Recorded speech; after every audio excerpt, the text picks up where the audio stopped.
Bonjour à tous, j'espère que vous allez bien. Alors, je suis venu apporter à une personne une bonne nouvelle, une très bonne nouvelle pour toi.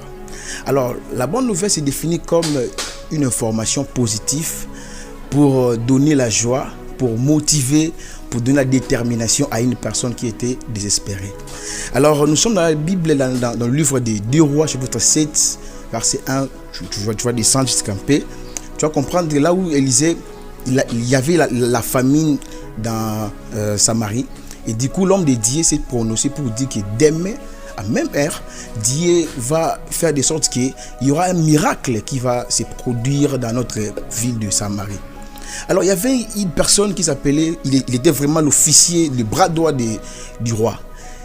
Cette bras droit a commencé à douter aux paroles des hommes de Dieu. Je me dis, il y a une personne ne doute jamais aux paroles des hommes de Dieu. Lorsque l'homme de Dieu prononce quelque chose, Dieu est toujours derrière cette parole pour les accompagner. C'est-à-dire que les hommes de Dieu sont des porteurs de bonnes nouvelles.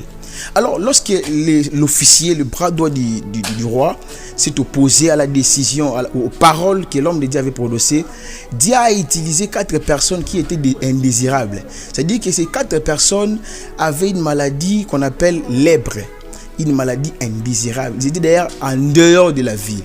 Mais Dieu a utilisé ces 4 personnes juste pour amener une bonne nouvelle. Je me dis à quelqu'un, Dieu peut utiliser même un fou pour t'apporter une bonne nouvelle. Dieu peut utiliser même quelqu'un que tu pensais même pas pour t'apporter une bonne nouvelle. Toi qui es malade, toi qui es désespéré, je me dire à quelqu'un qui est désespéré que Dieu, Jésus t'aime.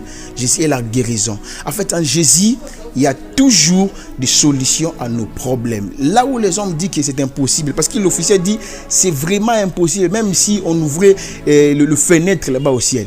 C'est des choses que l'homme de Dieu a dit, ce sera impossible. Mais Dieu a utilisé 4 personnes indésirables. Ces 4 personnes se sont dit à eux-mêmes que non, si nous restons ici, nous allons mourir.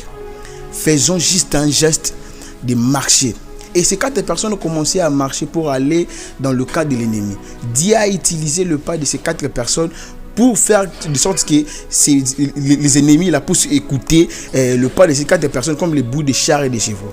Dieu peut utiliser tes pas comme les sons de chars et de chevaux pour faire taire, pour faire fuir tes ennemis. Alors ne te désespère pas, Jésus t'aime, Jésus est la solution, Jésus peut tout changer, Jésus a des solutions pour toi. Ciao.